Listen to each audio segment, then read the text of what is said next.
pays de l'hospitalité,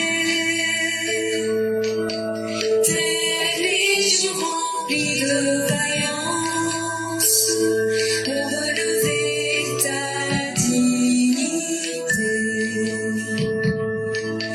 Tes fichères côtes d'ivoire, fiers artisans de ta grandeur, tous rassemblés pour ta gloire, te bâtiront dans le bonheur. Fiers Ivoiriens, le pays nous appelle. Si nous avons dans la paix ramené la liberté, notre devoir sera de l'espérance promise à l'humanité. Enfants unis dans la voie du Père, la patrie de la reine fraternité. La patrie de la reine fraternité.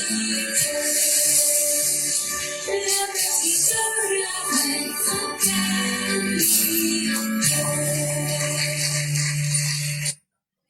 Bonjour mesdames et messieurs, bonjour chers auditeurs, bonjour chères auditrices, bonjour à tous les élèves de la classe Éclaireur Pro Vérité. Bienvenue en ce 6 janvier 2026 sur votre plateforme préférée, la plateforme Éclaireur Pro Vérité. Le lieu où nous cherchons simplement à convaincre sans chercher à vaincre qui que ce soit. Aujourd'hui, nous aurons rapidement 3 sujets. Le droit du plus fort, qui est un texte de notre père Venance Conan. Un autre texte de Média Afrique, qui va nous donner les dernières nouvelles sur Mamadou Gassama.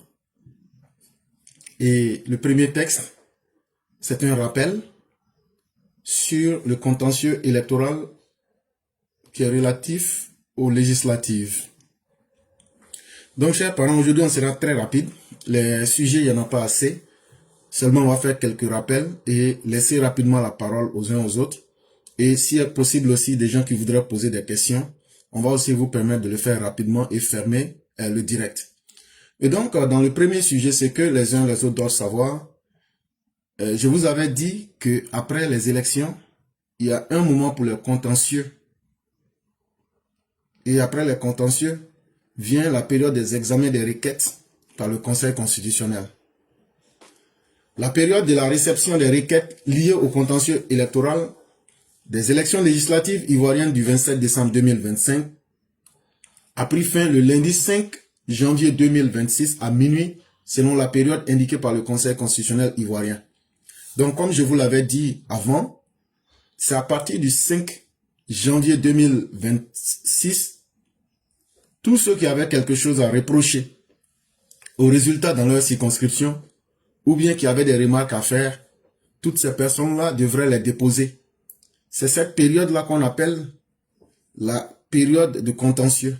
Ou, si tu penses que il y a eu de fraude ou bien il y a eu de problèmes, tu peux déposer toutes les preuves pour démontrer que là, dans telle circonscription, les choses ne se sont pas bien faites. Et voilà ce qui a fait que les choses ne se sont pas bien faites. Et maintenant, c'est ce que les uns et les autres pouvaient faire depuis le 30 jusqu'au 5. Et ça, c'est déjà fini. Après la réception des dites requêtes, la juridiction constitutionnelle devrait examiner et statuer sur les points de contestation des requérants. La commission électorale indépendante, rappelle-t-on, a proclamé officiellement le lundi 29 décembre 2025 les résultats provisoires des élections législatives du 27 décembre 2025. Et donc maintenant, la Cour constitutionnelle va se charger d'étudier maintenant au cas par cas pour dire qu'est-ce qui est vrai, qu'est-ce qui n'est pas vrai. C'était la seule voie que les uns les autres devraient suivre. Sinon, toutes les fanfaronnades que vous avez vues des uns des autres, certains qui pensaient que saisir l'ONU ou bien saisir peut-être la Maison Blanche aurait résolu leur affaire, la seule et unique juridiction et la seule méthode qu'on pouvait utiliser, c'était celle-ci. Et donc, les résultats provisoires ont été annoncés. le lundi 29 décembre 2025, le RHDP sur les 255 sièges de députés, sur les 255 postes de députés, le RHDP a eu 197, ce qui est largement au-dessus de la majorité demandée, c'est-à-dire au-dessus de 3/4. Et donc le RHDP ne devrait pas du tout avoir de problème. Tout ce que le président Ouattara voudra, en tout cas, pourra passer comme une lettre à la poste. Le PDCI qui avait 66 sièges, maintenant se retrouve avec 32 députés.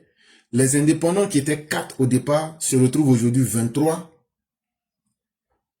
Et le parti FPI et BUF, si on les considère que c'est la même chose, eux ils ont obtenu un seul siège.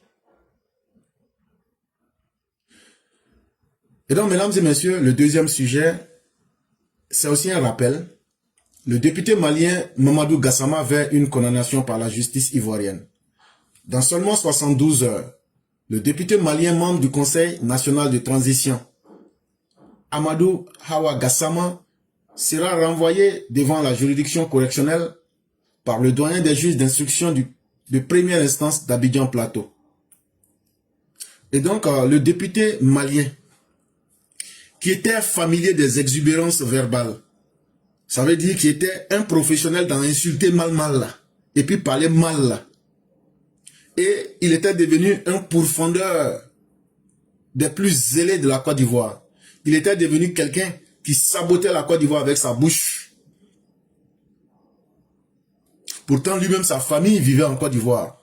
Et la Côte d'Ivoire hébergeait sa famille. Il faut être l'homme le plus idiot pour se comporter de la sorte. Parce que quand il a été arrêté le 2 juillet 2025 à Abidjan, il a dit qu'il était venu pour rendre visite à sa famille. Bizarre quand même pour quelqu'un qui n'aime pas la Côte d'Ivoire, qui n'aime pas les autorités, qui les pourfend et qui ne se gênait pas avec les mots les plus durs et les plus excessifs, mais toujours dans le fond, sur fond de mensonges. Aujourd'hui, il se retrouve en Côte d'Ivoire et il est rentré illégalement, en cachette. Donc aujourd'hui, qu'on le veuille ou pas, il ne faudrait pas que les gens jouent les étonnés. Il va payer les conséquences de ces injures qu'il a proférées à l'encontre de la Côte d'Ivoire et du président Ouattara. Si chez eux au Mali, ils permettent cela, chez nous on ne permet pas ça. Et donc il va payer. Et donc là, dans 72 heures, c'est-à-dire si on prend mardi, mercredi, jeudi là, il sera devant la justice. Et on ne va pas lui faire de cadeau. Il faudrait que les uns les autres se mettent en tête. Parce qu'un vieux de son âge qui est mal élevé, et en plus qu'un idiot, s'il peut être un représentant au Mali, c'est qu'il est vraiment à l'image du Mali. Un pays d'hommes idiots et de personnes irresponsables qui insultent les autres. Si chez vous, vous permettez cela, si c'est une chose acceptée chez vous, sachez que si les autres, on n'accepte pas et que nous n'allons pas accepter vos bêtises. Moi, je pensais aussi que après son arrestation, le Mali allait lever l'armée russe pour attaquer la Côte d'Ivoire. Mais j'ai été vraiment très déçu de ce côté-là, que le Mali n'ait pas vraiment levé son armée avec la Russie pour venir vraiment attaquer la Côte d'Ivoire. Et donc, nous, cette option, elle est toujours sur la table. On attend que le Mali puisse vraiment... Et je n'ai même pas entendu les autorités maliennes faire une déclaration. Est-ce que vous allez nous dire que votre député, votre citoyen n'est pas important pour vous? Et donc, ayez un peu de fierté. Venez vous attaquer à la Côte d'Ivoire. Ça sera aussi une bonne manière de montrer parce que votre silence prouve que tous les citoyens maliens, quand ils seront dans un problème à travers le monde, vous allez leur tourner le dos. Et je ne crois pas que c'est avec un tel comportement que vous allez libérer les autres pays d'Afrique. Parce que tel que vous traitez vos citoyens, surtout que celui-là n'était pas un citoyen ordinaire, c'était un député. Mais il n'y a pas eu de déclaration, il n'y a pas eu de réaction, il n'y a pas eu d'attaque armée contre la Côte d'Ivoire. Ça prouve déjà que vous ne pourrez pas défendre l'Afrique.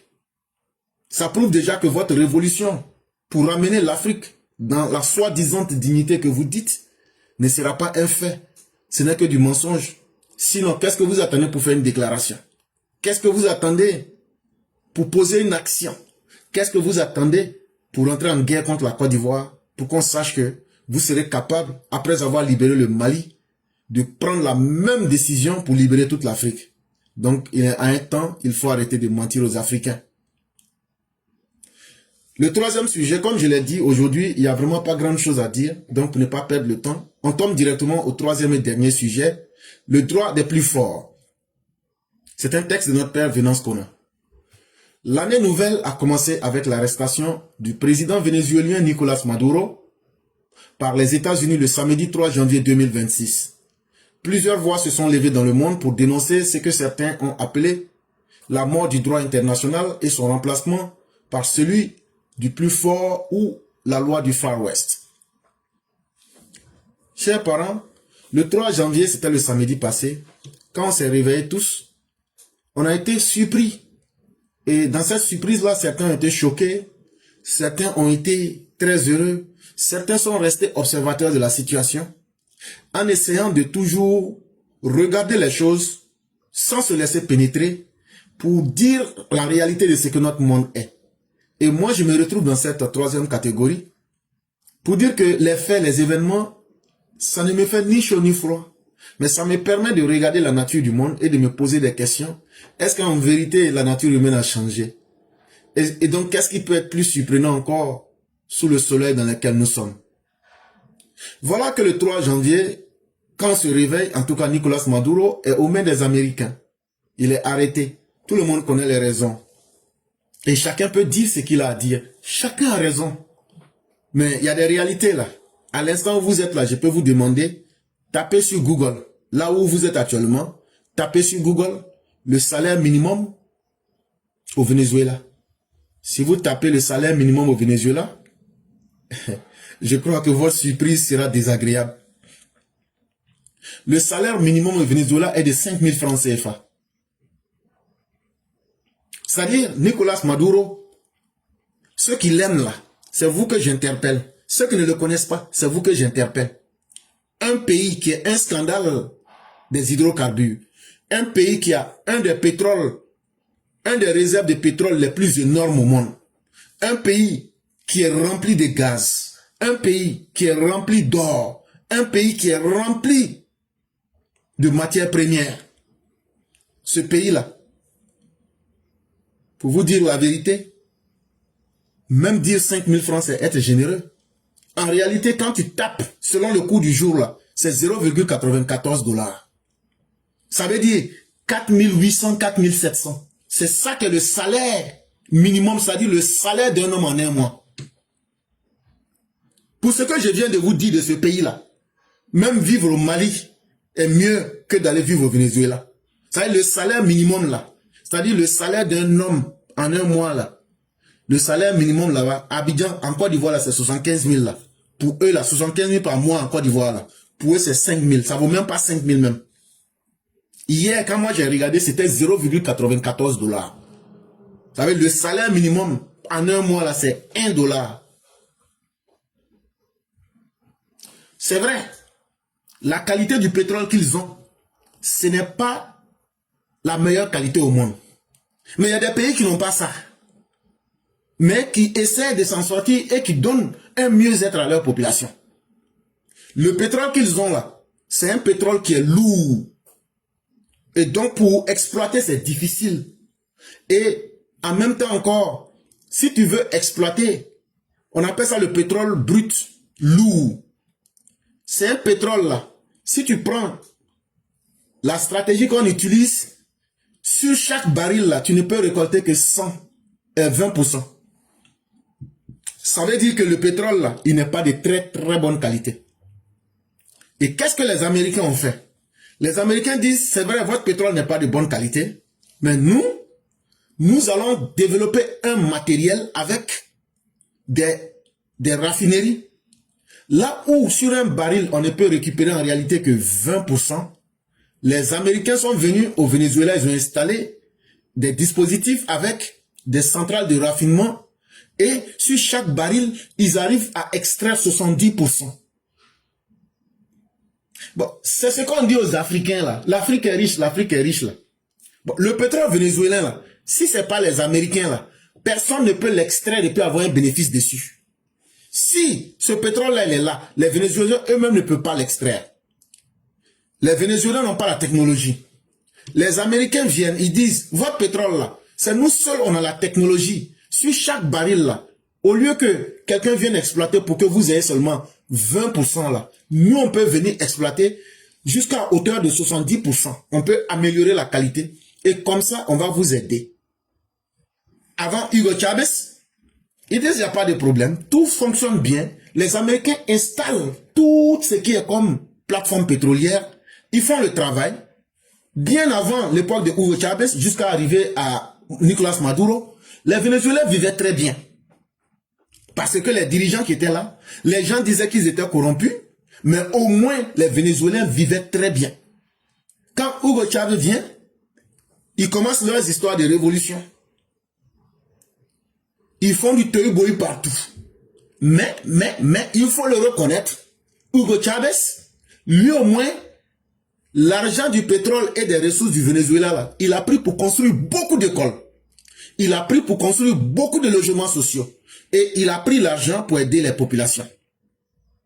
C'est après cela maintenant. Quand Hugo Chavez va décéder en 2013, c'est là maintenant que Nicolas Maduro prend le pouvoir. Quand lui, Nicolas Maduro, prend le pouvoir maintenant, il dit, ya, Hugo Chavez ne savait même pas.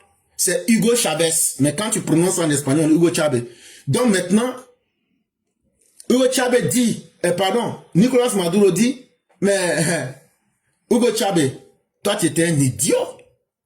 Toi tu viens, il y a tout ça là. Et puis bon, comme Gbagbo là, le pays là, tout est déjà fait. Tout est déjà réussi. Hugo Chavez a fini de faire travail. Donc il n'y a plus rien à faire. Donc c'est la fête maintenant. Donc qu'est-ce que lui vient à partir de 2013? Il se met maintenant sur l'argent là. Il ne partage plus avec quelqu'un. Il est devenu le pharaon tout en Cameroun. J'ai dit, l'argent de pétrole, tout ça là-haut, il prend et puis il met dans sa poche. Il a développé ce qu'on appelle les pro-Gbagbo là, les jeunes miliciens là. Au Venezuela, on les appelle les sortiros. On les appelle les sortiros. C'est-à-dire, l'armée officielle là, c'est peut-être 200 000 personnes. Mais il a armé plus de 3 millions de ces gens-là. Pour se protéger. Il leur a distribué des kalash. Et maintenant, là, il impose une rigueur de fer dans ce pays. Et la population, comme je vous l'ai dit, le salaire minimum a brutalement chuté pour tomber à $1 par mois. Donc les gens ne pouvant pas rester dans ces conditions, décident donc de quitter ce pays pour aller chercher un mieux-être, pour aller chercher à bien vivre ailleurs. Et en Amérique, la zone qui donne envie de rêver et qui est le plus proche, c'est comme de la manière nous, on prend la Méditerranée là. C'est parce que c'est la partie la plus proche de notre bonheur. C'est-à-dire que si tu n'as pas les moyens là, et que tu veux marcher là, ou même que tu veux caler là, la partie la plus proche de nous là, c'est de traverser la Méditerranée pour entrer en Europe. En Amérique latine, c'est la même chose. La partie la plus proche où tu peux aller vers ton bonheur là, c'est rentrer aux États-Unis. C'est là que plus de 8 millions de Vénézuéliens vont se disperser dans le monde. Mais la majorité se retrouve aux États-Unis. Et aujourd'hui, maintenant, les États-Unis disent, il y a trop de personnes chez nous. Et ce qu'on constate, la majeure partie de ces gens-là, ce sont des bandits, ce sont des brigands. Et ils remplissent chez nous. En plus, encore, quand ils viennent encore, vous les utilisez comme des relais pour faire circuler la drogue et tout ce qui est négatif. Donc, le droit à l'asile qu'on donnait aux gens du Venezuela, là, comme pour beaucoup d'autres pays, là, Trump a mis fin à ça. Et quand il a mis fin à ça, il dit à Hugo Chavez, à Maduro, tes ressortissants qui sont là, il faut les reprendre. Il dit, lui, il s'en fout. Il dit ça en espagnol, la vidéo est là. Que si l'autre là, le président Trump est un garçon, que lui, il attend le président Donald Trump. Que lui, il attend le président Donald Trump et que le président Donald Trump est un lâche. Ok. En plus de cela, l'incident dont je vous ai parlé, quand ils ont nationalisé les entreprises d'extraction de pétrole, là, dans le droit international, quand un pays qui n'a pas la technologie décide de négocier, par exemple, comme l'uranium à travers la Somaïr, où Orano est entré en contact avec la Somaïr, et puis maintenant ils étaient en train d'extraire l'uranium, et puis un coup, à partir de janvier 2025, quand le putschiste Tiani vient au pouvoir, il dit, bon, lui, il a nationalisé Somaïr, il met ça au compte de l'État du Niger. C'est la même chose qu'ils ont fait au Venezuela avec les champs de pétrole et les sites pétroliers qui ont été installés par les Américains. Les gens disent, bon, comme c'est comme ça, là, payez nos droits. La technologie qu'on a installée là, payez nos droits. Ils disent qu'ils ne payent pas. Ils ont dit, il n'y a pas de problème. Quand vous n'allez pas payer. Donc, il y a une accumulation de problèmes qui sont là. En plus de cela, Nicolas Maduro, il se transforme en l'homme des Russes et des Iraniens en pensant que ceux-là vont être des protecteurs pour lui, pour pouvoir être un point pour déstabiliser la sécurité intérieure des États-Unis. Donc, si on vous explique certaines choses, c'est pour que les gens comprennent. Je ne suis pas là pour que vous soyez d'accord avec ce que je dis.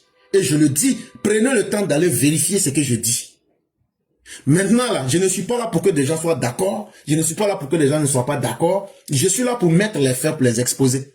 C'est à chacun d'aller voir et de prendre ce qu'il veut dedans.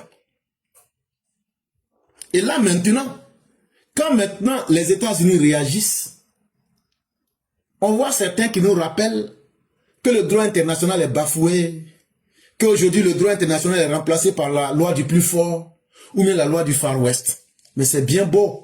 Quand toi, tu n'as pas une technologie, que tu décides d'un accord international pour installer une multinationale sur ton pays, et qu'un putschiste de ton pays vienne dire que lui, il prend cette société-là et confie cette société-là, est-ce que ça aussi, ce n'est pas une violation du droit international? Parce que quand les compagnies viennent s'installer dans un pays, elles tiennent non seulement compte du droit de ce pays-là, mais elles aussi signent des accords internationaux, puisque c'est entre une compagnie et un pays. Donc ça rentre dans le cadre du droit international. Maintenant, quand des putschistes viennent, comme au Niger, ou bien comme au Venezuela, dire, comme nous on est des révolutionnaires, là, nous on prend cette société-là et on ne vous donne rien. Est-ce que ce n'est pas une violation du droit international? Quand Vladimir Poutine se lève pour aller attaquer l'Ukraine, est-ce que ce n'est pas une violation du droit international? Mais parce que cela vous plaisait, ce n'était pas, vous ne voulez pas voir ça.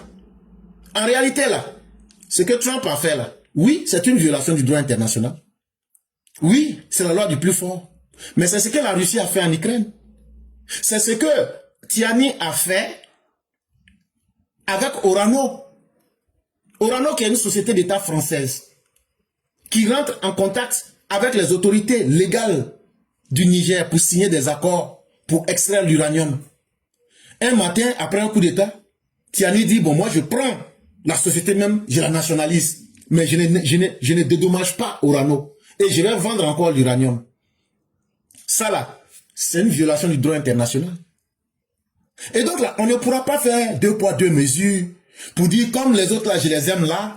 On ne peut pas cacher la vérité, c'est ce que je vais vous dire. Et donc là, si on veut critiquer, il faut critiquer les faits et dire tout et ne pas choisir de camp.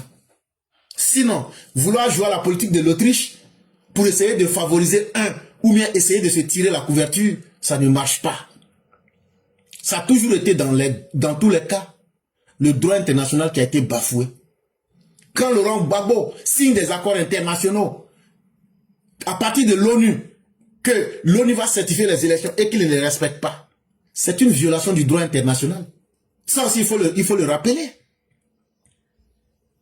Quand les opposants ivoiriens font intervenir les forces parallèles et des forces étrangères dans nos élections, c'est une violation du droit international.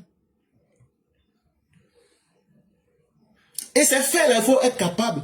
Si Alassane Ouattara n'était pas fort pour imposer la loi du plus fort, vous les Ivoiriens, vous serez en train de mourir aujourd'hui sous la loi du plus fort des opposants s'ils avaient réussi. Donc, qu'est-ce que vous voulez nous faire croire? La loi du plus fort n'est pas une chose nouvelle sur la terre. La loi du plus fort, c'est le plus faible qui en parle. Sinon, le plus fort lui-même ne sait pas qu'il est fort. Il ne fait que ce qui est normal. Et je vous donne des exemples en un point finir. Si les Burkinabés, les Maliens et les Nigériens qui étaient censés attaquer la Côte d'Ivoire avaient réussi là,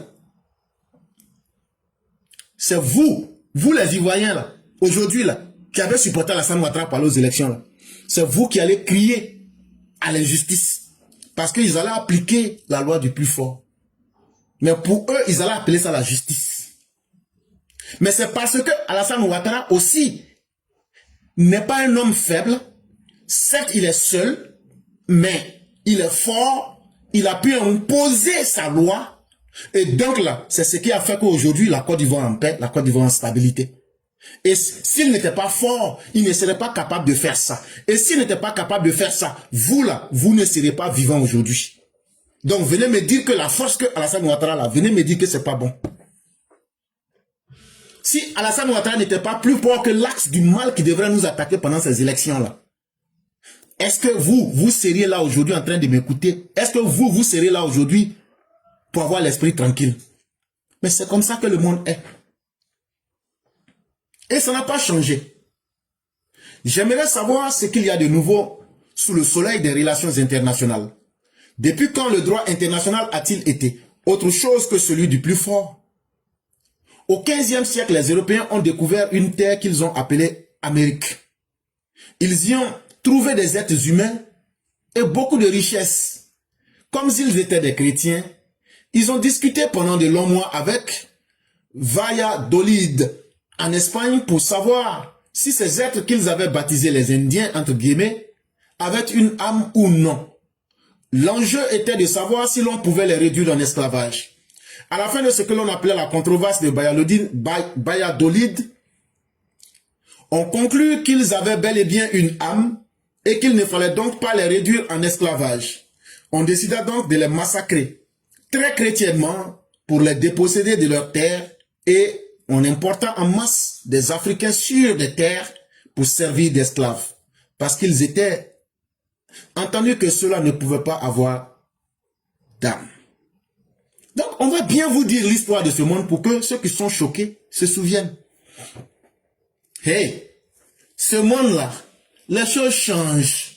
Est-ce qu'avant, là, nos mamans, là, elles avaient les maquillages que vous avez aujourd'hui, chère mère? Mais pourtant, nos grands-parents les ont mariés et ils ont fait des beaux enfants comme vous et moi. Ils ont fait des beaux enfants comme vous et moi. On ne vit qu'avec ce que notre époque nous offre.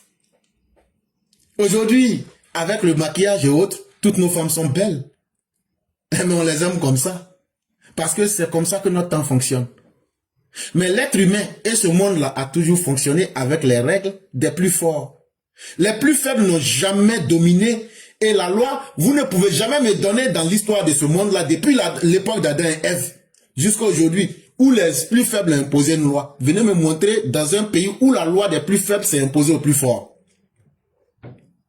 Donc c'est vouloir se distraire et se blaguer soi-même que de se dire, non, pourquoi aujourd'hui ceci est fait, cela est fait. Cela est fait parce que c'est comme ça que les choses ont toujours fonctionné.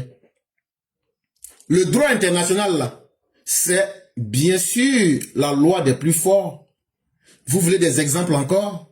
Bon, au 15e siècle, là, les Américains, les Européens, les Espagnols, ils ont découvert, quand je parle des Américains, je parle des Anglais, avec les Français et les Portugais. Ils étaient en train de se promener. Et puis ils ont vu l'Amérique. Ils disent, ah, ça là aussi c'est une bonne terre. Et puis, ce qu'on veut chez nous là, tout est ici déjà en abondance. Qu'est-ce qu'on va faire?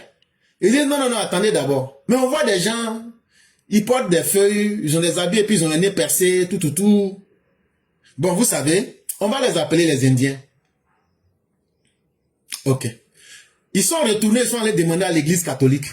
Ils disent, voilà les hommes qui sont là-bas. Bon, ils ont la peau un peu blanche, mais bon, on se demande, est-ce que c'est vraiment des hommes? Est-ce qu'ils ont une âme? C'est l'église qui a décidé. L'église dit, bon, selon la description que vous donnez là, oui, il y a âme dans eux. Il y a âme dans eux. Donc, ce que vous allez faire, faites ça en douce. C'est ce qu'on va appeler los conquistadores. Hein? Essayez quand même de les massacrer avec douceur. Voyez-vous? Essayons de les massacrer avec douceur. Allez demander à ces personnes, il y a combien qui survivent. Et souvenez-vous des films western qu'on regardait. C'est ça qu'on appelle douceur. Quand ils vont dans un village indien, là, c'est ce qui se passe là. Les films western qu'on avait l'habitude de regarder dans les années 80, là. C'est ça qu'on a appelé massacrer de la douce. Mais c'était ça la loi du plus fort. Et aujourd'hui, vous savez où ces Indiens se retrouvent? On les a mis dans des parcs. C'est-à-dire, les restants, là, on les a mis dans des parcs comme Zoo d'Abidjan, là. Et puis même là, même en Amérique ici, là, tu te promènes là, tu les vois même pas.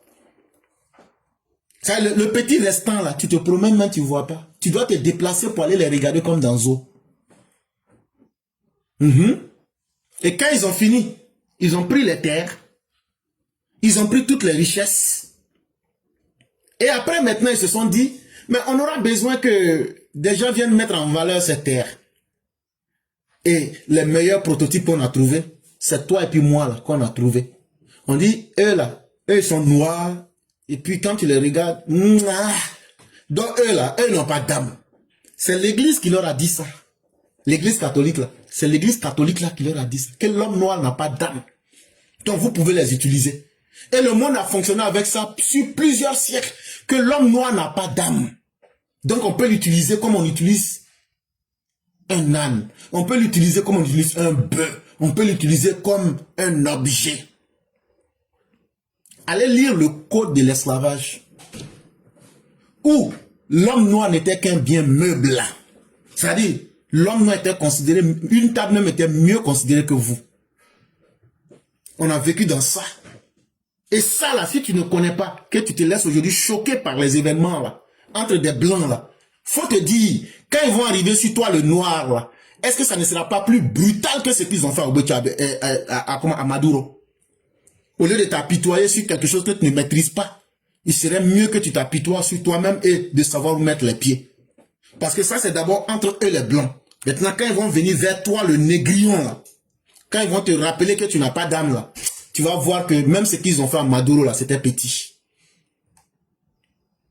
Montesquieu, qui était l'un des grands penseurs français de l'époque, écrivit très sérieusement qu'il ne pouvait imaginer que Dieu, qui était si sage, ait placé une âme, surtout une âme bonne, dans un corps aussi noir. On mit au point un code noir pour régir le traitement à accorder à ces Africains, considérés comme des biens meubles, c'est-à-dire qu'ils n'appartenaient pas à la catégorie des humains, et par conséquent, pouvaient être vendus, mutilés, tués. C'était le droit de l'époque. Plus tard, les Européens vinrent sur le continent africain pour se le partager. Au nom du droit international de l'époque, issu de la conférence de Berlin, ils en furent de même un peu partout dans le monde où les Européens purent conquérir des terres. Ils imposèrent leurs lois parce qu'ils étaient les plus forts. Et donc, l'auteur français Montesquieu, que vous connaissez, dont vous appréciez beaucoup les textes, quand ils vont se rendre compte que l'homme noir n'est pas différent de l'homme blanc, dans un de ses écrits, il va dire que vraiment lui-même, il est surpris de la grandeur de Dieu et de sa grande sagesse, de savoir qu'il a pu placer une âme dans le corps d'un être qui est noir. Et on va mettre ce qu'on appelle le code noir en place pour dire qu'on considère l'homme noir comme un meuble, c'est-à-dire comme une chaise, comme par exemple comme un téléphone que tu es en train de regarder là. L'homme noir a été considéré comme ça, c'était le droit international. Et donc, l'homme noir n'appartenait pas à la catégorie de l'humain, de l'homme. On appartenait, toi, moi, vous, on appartenait à la catégorie des meubles, c'est-à-dire à la catégorie de ce qui n'est pas humain. Donc là, on pouvait nous vendre comme on peut vendre un téléphone, on pouvait nous vendre comme on peut vendre un âne, on pouvait nous vendre, on pouvait nous tuer comme on peut tuer son mouton. C'était ça le droit international. Mais ils ne se sont pas limités à ça. Quand plus tard le monde a changé et qu'ils ont voulu améliorer, c'est le continent même qu'ils ont dépecé. Souvenez-vous de la conférence de Berlin. C'est au nom du droit international qu'ils ont dépecé l'Afrique. Et quand ils ont dépecé l'Afrique, là, les membres d'une même famille se sont retrouvés sur 3 continents. C'est les membres d'une même famille. Certains se retrouvent en Congo-Kinshasa, certains se retrouvent en Angola, certains se retrouvent en Ouganda. On les a divisés pour pouvoir mieux les maîtriser. Et aujourd'hui, là, regardez nos frontières artificielles. Et ça a été comme ça partout dans le monde où les Européens ont pu conquérir parce que c'est eux qui possédaient la loi du plus fort. Ils ont divisé les terres, ils ont imposé leurs règles. Ça, c'était la loi du plus fort. Et c'est à cela aujourd'hui que nous assistons. On a appelé et on a parlé d'indépendance des pays africains. Mais qu'est-ce qui a vraiment changé? Depuis les années 60, on a assisté régulièrement à des changements de régime opérés par des puissances se trouvant hors du continent. Quelle est la différence entre ce que les Américains viennent de faire au Venezuela et la façon dont Bokassa a été renversé en Centrafrique? Chers parents, qui a renversé Bokassa avec ses 17 femmes jusqu'à ce qu'il vienne à Yamoussoukro et qu'il meure abandonné, humilié? Mais souvenez-vous de votre propre histoire, chers Africains. Souvenez-vous d'où nous venons. Et ne vous laissez pas distraire. Ces événements doivent vous demander et vous imposer que nous devrons chercher la méthode pour être parmi les plus forts. Sinon, si tu ne t'inscris pas parmi les plus forts, tu seras toujours parmi les plus faibles. Ce qui est arrivé à ce monsieur au Venezuela n'est pas un fait nouveau. Et même je dirais que le Venezuela m'a été sauvé. Parce que ce n'était pas une guerre contre le Venezuela. Et les Américains sont gentils. Même si les Américains voulaient, là, ils pouvaient bombarder tout Venezuela, là, il n'allait rien avoir. Il n'allait pas avoir quelqu'un sur la planète Terre là, pour dire pourquoi vous avez fait ça. Donc même dites merci même à Donald Trump. Il allait exfiltrer, il y a eu pas plus de 50 à 100 morts. Donc dites merci. Parce que ça aurait pu être une guerre qu'on aurait rasé le Venezuela et puis ça n'allait même pas aller quelque part. Parce que quand tu as la force, que tu n'utilises pas ta force, c'est comme un premier de classe qui dit « Je refuse d'être premier parce que tout le monde est dernier en classe ». Mais il y a eu combien de coups d'État dans nos pays? Hier, je vous ai parlé de l'hypocrisie de la France. Mais c'est parce que la France sait qu'elle a une force sur les différents camps qu'elle les divise pour les maîtriser. Si la France était faible là, elle n'allait pas réussir à maîtriser les deux camps. La France n'a pas supporté en 2020 Soroguium. La France a supporté le CNT. Mais en 2025 là, est-ce que vous avez entendu la France parler? Parce que entre-temps, la force d'Alassane Ouattara s'est accrue dans le monde. Alassane Ouattara a tiré les leçons de 2020 et il a anticipé sur les événements. Est-ce que vous avez entendu les Français faire une déclaration? Et tous les stratagèmes qu'ils avaient voulu faire pour avoir leur mot à dire là, ils nous ont donné 12 millions d'euros. On dit on ne veut pas, nous on va organiser cette élection. Là comme ça, personne ne va mettre sa bouche dedans. Mais quand on a cherché à être fort là, à conduire nous notre navire là, est-ce que vous avez vu quelqu'un parler dans nos élections? Donc là, même si tu n'es pas parmi les plus forts, apprends à savoir dépendre de toi-même. Les événements qui se sont passés le 3 janvier 2025 là, doivent nous enseigner beaucoup de choses. Ça doit nous ramener au passé, ça doit nous enseigner ce que le monde est, mais ça doit nous dire, nous devions savoir où mettre nos pas. Et nous devons nous donner des objectifs pour devenir les plus forts de demain. Ou mais tout au moins, ne pas être victime des plus forts. Sinon là, une fois que tu n'es pas le plus fort là, tout ce qui t'arrive là, c'est le droit international. Quand tu n'es pas le plus fort, ce qui t'arrive là, c'est ça le droit international. Il faut regarder ça avec un œil de vérité pour l'accepter. Si moi j'étais la France, avec le bateau de guerre Tonnerre qui est garé dans les eaux de l'Atlantique là, dès le 4 là, je bombardais en même temps le Niger. J'ai dit je bombardais le Niger, je rentrais en guerre pour reprendre et puis imposer quelqu'un que je veux. Mais comme les Français sont des hypocrites et des lâches, ils aiment toujours jouer avec les situations. Sinon là, ils ont toutes les raisons aujourd'hui de bombarder Tiani, de bombarder pour faire respecter la décision du tribunal international qui dit que l'uranium, les 1400 tonnes là vous appartiennent. Mais comme la France, ils ont développé l'hypocrisie, et quand tu as des présidents Woubi, voilà, tu ne peux pas décider c'est à cause de ça. Sinon, s'ils avaient un président qui bandait comme Taman Robert, là, depuis ils ont frappé le Niger et puis c'est fini. Mais chacun fait ce qu'il veut. Ceux qui font les coups d'État en Afrique, là, les coups d'État, là, est-ce que c'était aux Africains que ça profitait? Demandez-vous, il y a eu combien de coups d'État au Burkina Faso? Il y a eu 8 coups d'État au Burkina Faso de 1966 jusqu'en 2022. Il y a eu 8 coups d'État. Mais est-ce que vous avez vu tous ces coups d'État là, est-ce que ça profitait au Burkinabé? Mais pourtant ça profitait à quelqu'un. Ceux à qui ça profitait là, ce sont les puissances étrangères qui sont hors du continent africain. Tous les coups d'État qui se sont passés en Afrique là, ont profité à quelqu'un, sauf aux Africains. Mais c'est ça le droit international. C'est ça qu'il faut qu'on vous rappelle.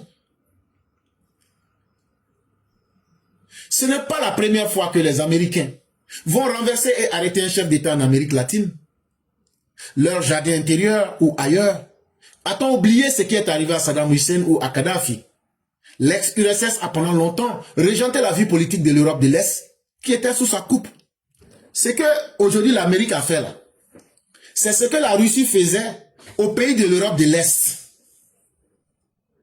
Quand il n'aime pas un dirigeant, il enlève, il met un autre. Donc là, si toi tu penses qu'aujourd'hui ce que tu vois, parce que toi tu existes aujourd'hui là, tu n'as pas lu là. Oui, tu ne te renseignes pas là, tu as raison. Mais c'est comme ça que le monde a toujours été. Prenez l'Europe de l'Est là. Avant, quand la Russie, on appelait ça URSS, l'Union des républiques soviétiques là. Allez voir tous les pays de l'Europe de l'Est, Yougoslavie, Tatatavi, Tototovi, tout ça, Europe, tout Europe de l'Est là. C'est eux qui décidaient. Quand ils disent qu'ils ne veulent plus te voir d'ici matin là, on te donne 3 minutes pour quitter le pouvoir. Ou on te décime.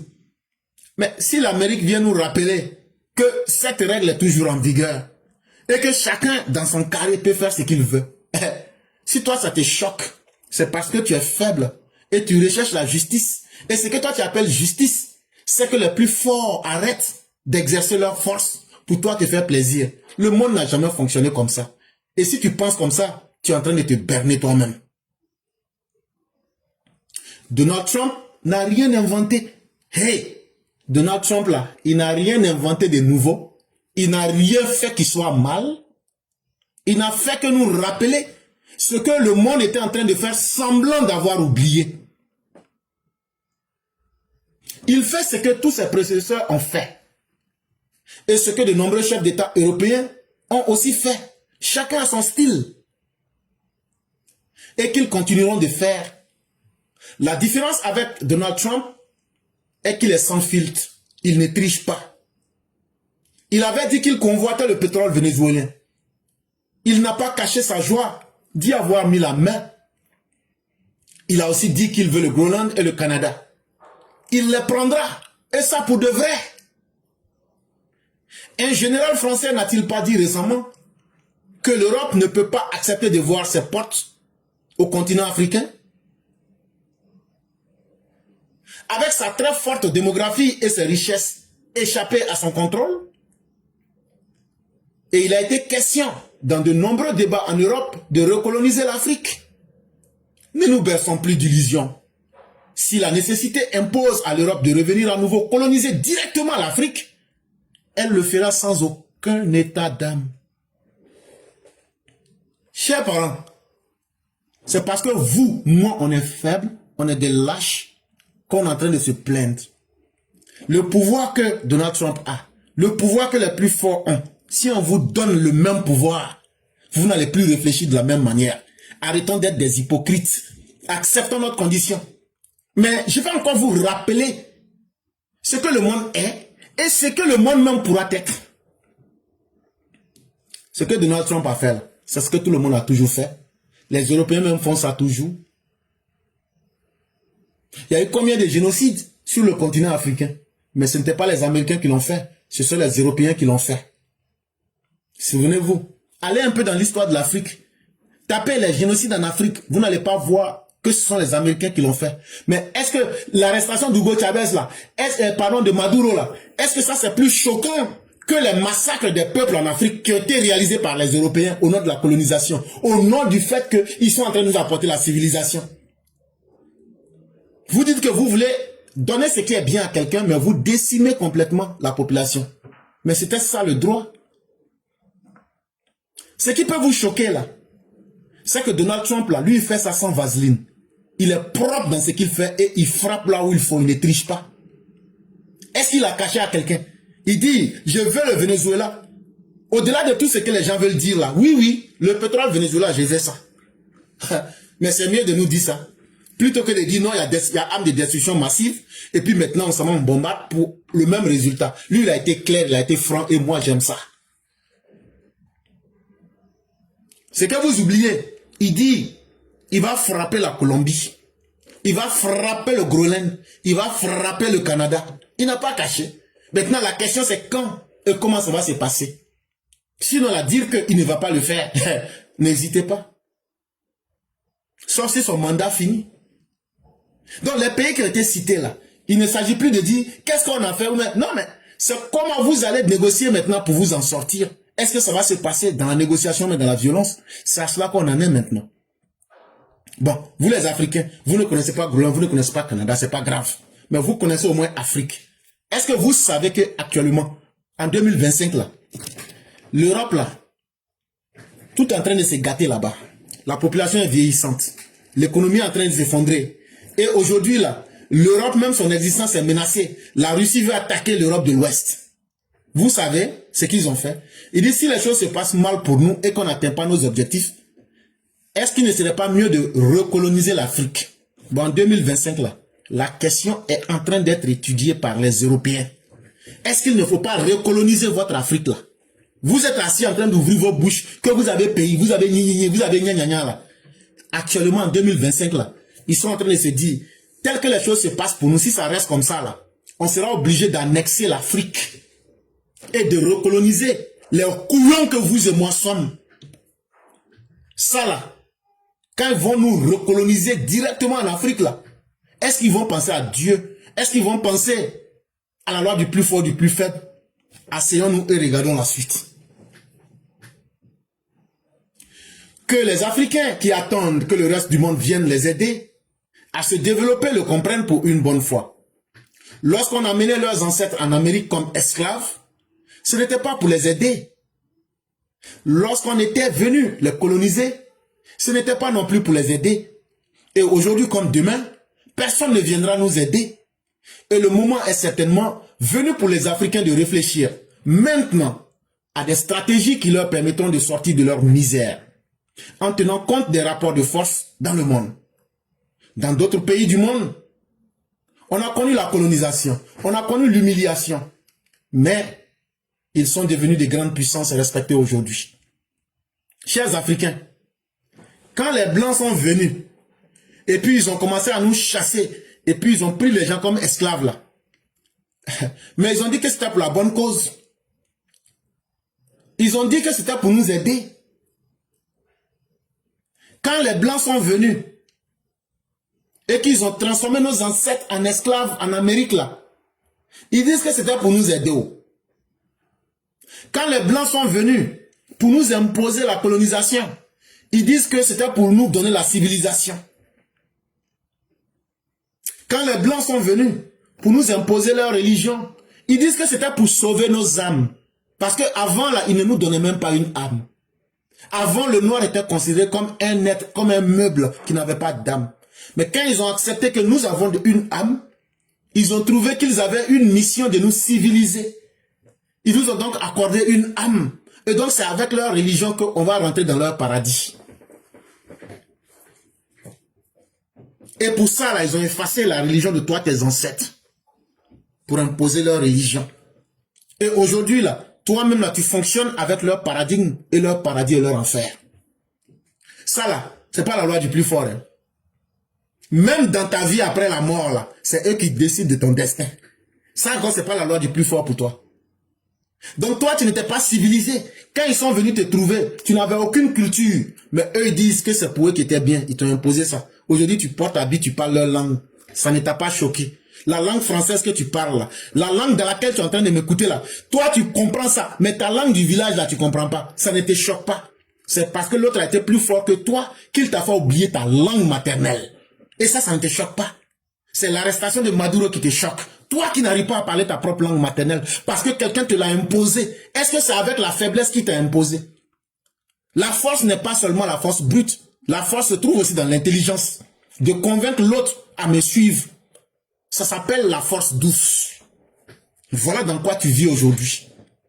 Donc, si ce qui est arrivé te choque là, moi je te dis que c'est une bénédiction qui est là aujourd'hui. C'est une bénédiction parce que tu dois être capable de te dire pourquoi c'est moi qui souffre toujours? Pourquoi c'est moi qui suis toujours la victime? Pourquoi c'est moi qui suis toujours du mauvais côté de l'histoire? Et ces questions-là vont t'amener à se dire, est-ce qu'il ne faut pas que moi je change de stratégie? Est-ce que les autres viendront un jour pour faire mon bonheur à ma place? Est-ce qu'en soutenant les Russes, en soutenant les Américains, est-ce que j'aurai mon bonheur dedans? Est-ce que le temps n'est pas venu pour moi-même de réfléchir, de mettre des stratégies en place pour sortir de ma propre misère? en comprenant que le monde a toujours été contrôlé par les rapports de force et que dans ces rapports de force-là, aujourd'hui, là, si je suis humilié, si j'ai été colonisé, je peux devenir quelqu'un de grand si je commence à me faire respecter, si nous commençons à nous unir et si nous commençons à changer de manière de réfléchir. Personne ne fera notre bonheur à notre place. Tant que tu permets que les autres t'humilient, c'est justement parce qu'on arrive à humilier un peuple que le peuple qui humilie gagne de la force.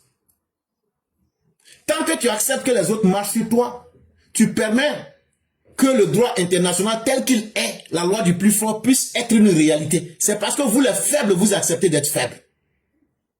Mais vous pouvez changer les paradigmes. Vous pouvez, avec le peu que vous avez, petit à petit, vous reconstruire pour changer les paradigmes.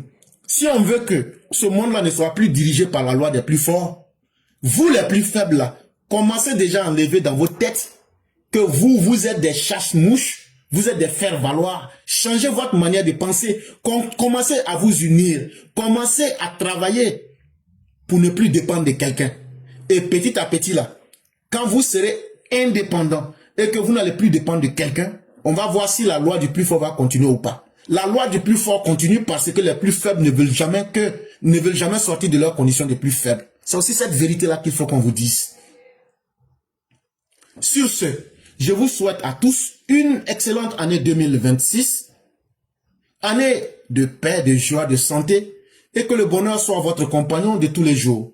Ma vérité aura certainement pu vous choquer, mais que cette année vous permette de retrouver le goût du travail, qui est le seul moyen de se libérer du sous-développement, et le goût de comprendre la réalité et de l'accepter, qui sera la seule matière pour vous libérer et devenir, peut-être dans 200 ou 300 ans, les plus forts. Merci. Mesdames et messieurs, nous passons à l'édito de Mère Blanc. Bonjour éclaireur pour vérité, bonjour à tous mes condisciples de la digne classe éclaireur pour vérité. Mon édito aujourd'hui a pour titre He made Ivory Coast great. Le président Ouattara reste incontestablement le meilleur des présidents. Ne vous y trompez surtout pas sur l'origine de son efficacité légendaire et sa dextérité à défaire les nœuds que dressent au travers de son chemin ses adversaires politiques. Il fut simplement un très bon élève. Cet élève qui ne se contente pas de recevoir une connaissance vaine, non, mais il est cet élève qui sublime la connaissance acquise avec sa propre capacité intellectuelle. C'est ce qui lui confère cette image d'homme au double cerveau. Entre nous, que représente Gbagbo face à Ouattara? Gbagbo, l'élève des remarquables sociaux gauchos français, mais Gbagbo qui donne l'impression d'avoir tout appris de ses amis gauchos sans avoir rien retenu. Oh, Ouattara a beaucoup appris de son séjour au pays de l'oncle Sam. Et aujourd'hui, il le démontre à travers sa ténacité à rendre son peuple heureux et fier. D'aucuns l'avaient surnommé Magellan, en référence à ce navigateur portugais Fernand de Magellan. Oui, seulement ces mauvaises langues croyaient lui coller une appellation dépréciative, mais qui s'avérera appréciative. Il s'agit de Prado, quoi. Donnez-lui de la merde, il en fait de l'or, et de l'or pur. Le président Ouattara a arpenté le monde. Nous ne disons pas non. Mais jamais aucune porte lui est restée close. A-t-il contracté des dettes pour son pays? Oui, Mais sachez on ne prête qu'à celui qui est solvable. Et Ouattara l'est. Il est loin d'être celui qui se targue d'être le chef d'un PPTE. Grâce à Ouattara, la Côte d'Ivoire s'impose aujourd'hui au reste du monde. Grâce à son football, grâce à sa gastronomie, ses arts et cultures. Que puis-je dire au président Ouattara, si ce n'est merci. Au revoir et à bientôt. Merci infiniment à Mère Blanc. Merci encore pour cette belle thématique qu'elle développe. Elle nous démontre encore une fois de plus que pour maîtriser ce monde, il faut le connaître. Tu ne peux pas rester dans ton village aujourd'hui, rester dans tes anciens paradigmes et connaître le monde. Et si le monde ne te connaît, si tu ne connais pas le monde, va te présenter au monde pour qu'au moins le monde te connaisse. Même si toi tu n'arrives pas à connaître le monde, sors, présente-toi au monde pour que le monde sache que tu es là. Et c'est ce qui aura permis au président Ouattara d'être un des meilleurs dirigeants en Afrique. Il a compris que ce n'est pas dans la confrontation. Il a compris que ce n'est pas dans la fanfaronnade. Où tu es faible, tu acceptes ta faiblesse, tu négocies pour avoir ce que tu peux avoir. Et en moins de 15 ans, il a fait de la Côte d'Ivoire aujourd'hui une zone de rencontre de toutes les cultures, de toutes les civilisations. Ce n'est pas un hasard. Quand là vous voyez des gens ignorants vous parler de révolution, Alassane Ouattara vous parle d'évolution en termes de développement. Là où les gens vous parlent de faire la violence, lui vous dit la force, ce n'est pas faire du bruit. Parce que la meilleure force d'un être humain, c'est de construire et de s'améliorer. Les chers Ivoiriens, aujourd'hui, vous pouvez être fiers de votre président. Parce qu'il est la barrière de protection entre vous et plusieurs dangers de ce monde. Il suffit simplement que vous ouvriez les yeux de vos esprits. Vous allez comprendre que Alassane Ouattara n'est pas simplement un président, mais c'est aussi la barrière de protection entre vous et plusieurs dangers de ce monde. Et je vous donne un seul danger. Voyez-vous, la Côte d'Ivoire, avec le pétrole qu'on a aujourd'hui, là, on peut être parmi les pays producteurs de pétrole dans le monde. Si nous n'avons pas un homme aussi solide, je ne parle même pas du djihadisme et autres. Vous pensez que quand les Tidjam Tiam, les Macron soutiennent les Tidjam Tiam et autres là, vous pensez que c'est à cause des 322 462 km²? Vous pensez que c'est par amour qu'ils sont venus? Hey, le combat qu'on était en train de mener là, ils disent, avec toutes les découvertes qui ont été faites, des découvertes de gisements d'or à taille mondiale qui ont été faites, le pétrole qui est découvert, qui peut rendre la Côte d'Ivoire pays producteur de pétrole. Mais aujourd'hui, les grandes multinationales qui connaissent la valeur du pétrole mieux que vous et moi, là, c'est elles qui engagent les intérêts sur les pays. Les guerres que vous voyez dans les pays, là, c'est des guerres économiques. C'est les grands groupes économiques. Une fois que ton pays est faible, là, ils viennent là, ils financent des fils du pays pour vous attaquer. Tidjam Tiam était un fils du pays qui a été financé pour attaquer la Côte d'Ivoire. Et c'est ce travail-là que nous avons fait, en démontrant que ça ne marchera pas. Allez demander à Tidjam Tiam, pourquoi tu es venu? Tidjam Tiam vous dira, en 2000 quelque chose, on avait décidé avec la France, moi avec les Insous, on avait décidé comment la France, on va aider les Français à maîtriser et à mettre l'Afrique. Quand on parle de l'Afrique, on ne parle pas de vous les populations, on parle des richesses de l'Afrique sous la domination française. Mais est-ce qu'il y a quelqu'un qui est mieux indiqué que celui qu'on a pris pour faire ce travail-là? Ils ont essayé le cas Zinsou au Bénin. Donc nous autres, là, quand ils ont essayé la même chose en Côte d'Ivoire, on dit ça ne marche pas. Et c'est pourquoi il est bon d'être éduqué. Si on n'était pas éduqué, là, on allait dire, ouais, c'est vrai, c'est bien, c'est comme ça. Mais nous, on a vu dans le jeu. Mais derrière chaque agent, là, il y a des groupes d'intérêt. Et il y a Mackenzie qui est derrière. Et donc ça, là, ces grands groupes-là voulaient prendre les richesses de la Côte d'Ivoire comme leur propriété. Et c'est Chakadjan qui allait être leur homme lige. Si Alassane Ouattara n'était pas fort, là, à votre pays, là. Aujourd'hui, là. Quand vous voyez les Burkinabés, les Maliens dire qu'ils veulent la Côte d'Ivoire, là. Ils vous disent clairement, c'est à cause des richesses qu'ils veulent. Mais ça veut dire quoi? Pour bénéficier de ces richesses-là, ils vont massacrer vous, les populations qui êtes sur la terre. Donc ce monde n'est pas fait pour être une scène de jeu. Mais Alassane Ouattara est venu, un pays en ruine, il en a fait aujourd'hui de l'or. Et donc ne soyez pas surpris que ceux qui en tombent amoureux de la Côte d'Ivoire, que c'est parce qu'ils ont été frappés par le Saint-Esprit. C'est parce qu'ils se rendent aujourd'hui compte du poids de la Côte d'Ivoire. Et ne voyez pas Soro Guillaume, ne voyez pas Chakadjan, ne voyez pas Babo. Ce sont des intérêts qui sont derrière chacun d'eux. C'est parce que les intérêts d'Alassane Ouattara et la qualité de l'homme Ouattara a été plus convaincant qu'il a pu les dominer. Si vous tapez le groupe Mackenzie, vous allez comprendre ce qui est derrière. Donc, arrêtez de vous amuser. Ne pensez pas que vous venez écouter ces directs-là, c'est intéressant, vous partez.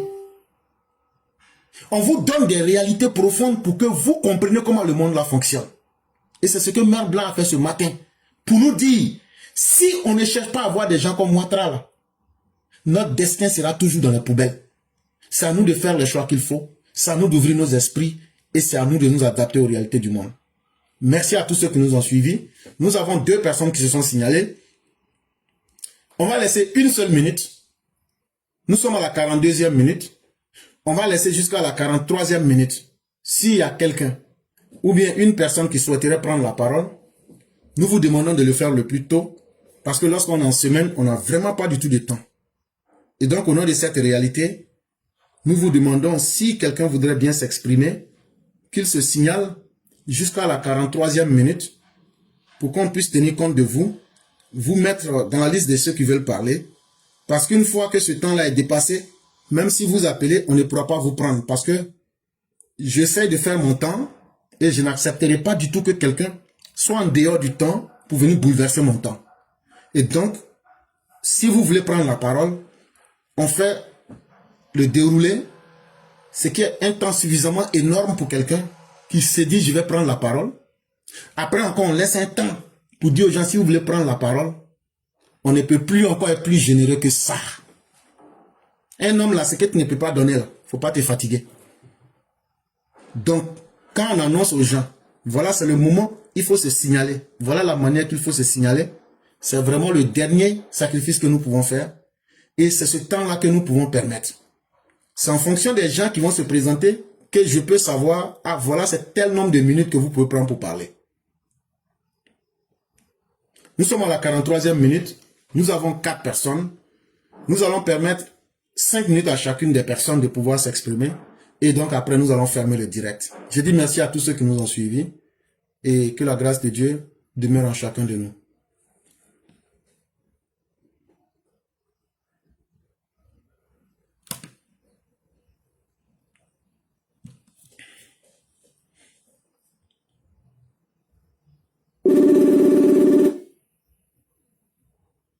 Allô? Oui, alors, bonjour, monsieur l'éclaireur. Bonjour, cher grand maître, comment allez-vous? Très bien, merci. Okay. Bel exposé, comme d'habitude. Vraiment, j'ai été bluffé ce matin. Et pour enchérir un peu dans ton sens, il faut reconnaître que vraiment, on a un sérieux problème en Afrique, quoi. Et ce que tu as dit aujourd'hui, c'est, d'après les Djoula, il n'y a pas une vérité qui dépasse ça. Et ben, jusqu'à preuve de contraire, quand tu regardes nous, les Africains, il faut dire que notre mentalité, on n'a pas encore compris, quoi, comment le monde réellement fonctionne. Et quand tu regardes historiquement, et ce que tu as exposé tout de suite concernant les Européens, c'est la même chose que les Arabes nous ont fait pendant 1400 ans.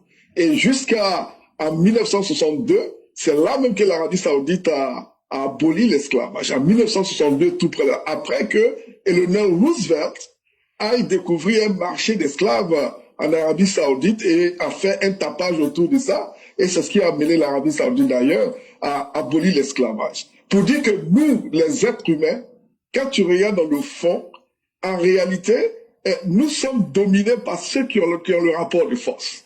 Et je me suis posé la question à un certain moment de ma vie, est-ce que Dieu n'est pas toujours du côté des rapports de force? Et parce que quand tu regardes historiquement, mais les gens qui ont la force, c'est ceux qui dominent, qui massacrent, et puis il n'y a rien qui se passe. Regardez l'exemple de la Palestine tout près là. Il y a eu plus de, la dernière intervention, c'est plus de 70 000 morts. Mais c'est comme si il n'y a rien qui s'est passé. Et quand tu regardes historiquement l'Afrique et ce qui s'est passé en Amérique, les Indiens, autres là, mais il n'y a rien qui s'est passé. Donc ça veut dire quoi, tout simplement? Que nous, les Africains, il est temps pour nous de penser autrement, d'aller vers la connaissance. Comme l'a dit Cheikh Anta Diop, armez-vous de connaissances et de savoir et autres là pour pouvoir être parmi les puissants de ce monde-là. Il n'y a pas autre chose qui peut nous donner cette connaissance si ce n'est pas aller à l'école et former les gens. Comme aujourd'hui, le Prado est en train de construire ses universités partout, ça commence par là. C'est ce que la Chine a fait avec tous ces ingénieurs qui sont en train de fabriquer partout. Et aujourd'hui, regarde le niveau économique de la Chine. C'est là où se trouve la bataille, au niveau de la science, au niveau de la connaissance. Mais tant que nous, les Africains, on ne va pas comprendre ça, et ceux qui sont venus nous donner le paradigme du paradis, et qui aujourd'hui veulent même pas qu'on parle dans leur pays, mais qui nous promettent un endroit où on va le mieux vivre que eux-mêmes leur propre pays, on va se poser beaucoup de questions. Et je crois que c'est là même vraiment les Africains, il est temps pour nous de nous réveiller et de nous mettre au boulot pour ne pas être en nid, comme tu l'as dit dans ton exposé, comme ce qui se passe depuis des millénaires. Vraiment, merci pour ça. Et je voulais dire quelque chose encore, monsieur l'éclaireur, concernant le pays même. Vous savez, il y a un endroit à Port-Boué qu'ils appellent la promenade de Port-Boué. Et c'est un genre de réplique de ce qui se passe à Nice, et puis la promenade anglaise qui voulait répliquer à Abidjan. Mais je vous dis que le projet a été donné, ça vaut 4 ans maintenant, en raison de 6 milliards de francs CFA à une compagnie pour pouvoir le faire. Et le projet n'a même pas encore été livré, mais il y a un désordre là-bas actuellement, mais c'est incroyable. Et récemment, Cissé Bakongo a décidé de reprendre le projet en mai et de reprendre à zéro, je sais pas quoi. Mais je me pose la question, un projet qui n'a pas été livré, et comment M. Cissé Bakongo peut prendre le projet et puis aller encore investir de l'argent sans qu'on ne fasse un audit de qui était celui qu'on a donné le projet et qui doit nous faire un compte rendu avant de savoir combien d'argent on doit encore injecter dans ce projet-là. Je crois que il est temps que nous, les citoyens, on essaie de critiquer le pouvoir un peu pour que ces projets-là, qui sont à travers Abidjan et à travers le pays, et qu'il y ait un suivi réel de tous ces projets-là pour que vraiment on ait un pays qui soit vraiment acceptable et joli à voir comme on se voit ici aux États-Unis et partout. Mais si on n'a pas ce devoir citoyen de regarder et critiquer, même si c'est dans notre propre camp, de les critiquer sérieusement, je crois que tout ce qu'on est en train de dire, c'est comme si c'était zéro, c'est des milliards jetés à la fenêtre et c'est très grave. Et à Kouedo actuellement, il y a un joli pas qu'ils ont fait. Déjà les ordi, ils ont commencé à créer un Kouedo 2 à côté des clôtures. Actuellement, la vidéo circule sur qu'on appelle ça, les réseaux actuellement. C'est vraiment dégoûtant. Ok, merci bien, monsieur l'éclaireur, et je suis à l'écoute. Merci bien. Merci beaucoup. Merci encore pour ce que vous dites. Et il y a tellement de choses à corriger en Côte d'Ivoire. Nous ne pouvons faire que ce que nous pouvons. Hein. Mais tant que les Ivoiriens eux-mêmes ne prendront pas conscience qu'ils doivent participer à la construction et à l'édification de leur société, vous et moi qui sommes à 10 000 lieues, qu'est-ce que nous pouvons faire? On ne peut que leur présenter la négativité de leurs propres actions. Mais en vérité, il faudrait qu'on puisse cultiver chez l'Ivoirien cette conscience de se battre et de comprendre que dans cette vie, on cherche à toujours faire le meilleur. Mais malheureusement, beaucoup ne comprennent pas cela. Et certains même s'attendent à ce que on puisse se battre pour eux et eux vont récolter. Moi, je ne suis plus dans ça avec quelqu'un. Je ne suis plus dans ce paradigme avec quelqu'un. Comme vous l'avez dit, l'information est passée. Ceux qui veulent se battre, on peut vous aider, vous montrer les solutions. Mais dire qu'on va se battre pour vous, enlevez ça dans vos têtes. Parce qu'il y a trop à faire. Et vraiment, merci d'avoir dénoncé. Même j'ai vu cette vidéo ce matin. Mais c'est aux Ivoiriens eux-mêmes. Là où un endroit était sale, on vient arranger. Vous faites exprès pour créer encore de la saleté à côté. Ça s'appelle simplement de la bêtise humaine. Et maintenant, relativement à ce que vous aviez dit, par rapport au droit à la force, c'est tellement intéressant. Mais allez dans le livre des musulmans où on vous parle des 99 noms d'Allah. Mais les détails qu'on vous donne quand on vous parle par exemple de Al-Kawi ou bien de Al-Qadir. Al-Kawi, celui qui est la puissance qui commande la force inégalée. Et Al-Qadir, celui qui est le tout-puissant, celui qui a la toute capacité. Quand vous allez du côté des chrétiens, vous retrouvez l'Éternel des armées. Chers parents, il est temps que vous vous réveillez. On n'a pas dit de laisser tomber vos religions, mais on dit d'ouvrir les yeux. Dans le Coran, là, depuis le 7e siècle, l'esclavage est interdit. Mais pourtant, les Arabes ne se sont pas privés de le pratiquer jusqu'en 1962. On n'a pas dit de prendre les mauvais exemples pour copier. Mais réveillons-nous. À la fin de la journée, c'est sur la planète Terre que nous sommes. Cherchons à défendre nos intérêts. Et comprenons comment le monde fonctionne. Quittons dans la mentalité de celui qui veut être l'éternel assisté. Et comprenons qu'il n'y a pas quelqu'un qui a pour vocation de venir faire notre bonheur à notre place. Vraiment, merci à vous. On va vous souhaiter une excellente soirée et toute la grâce divine. Merci bien. Merci beaucoup.